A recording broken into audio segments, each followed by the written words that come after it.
विग्रहां त्रिनयनां माणिक्यमौलिस्फुरत्तारानायकशेखरां स्मितमुखीमापीनवक्षोरुहां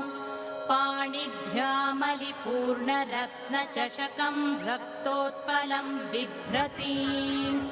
सौम्यां रत्नघटस्थरक्तचरणां ध्यायेत्परामम्बिकाम्।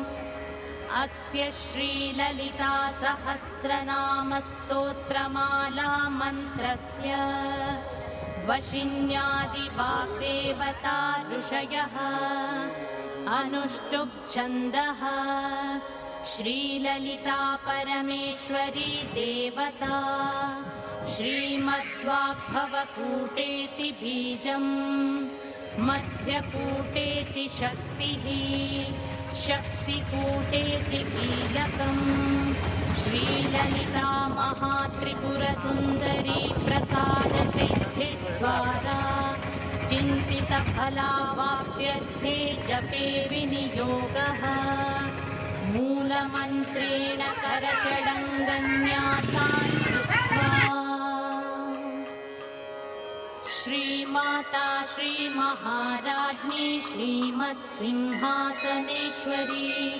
चिदग्निकुण्डसम्भूता देवकार्यसमुद्यता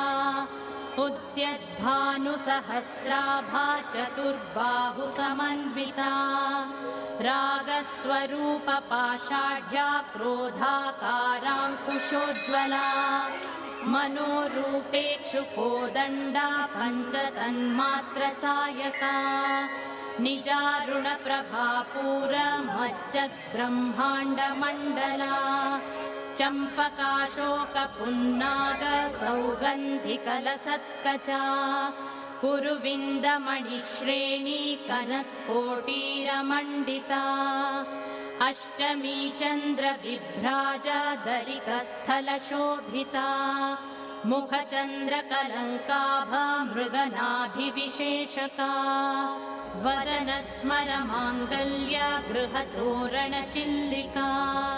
वक्त्रलक्ष्मी परिवाह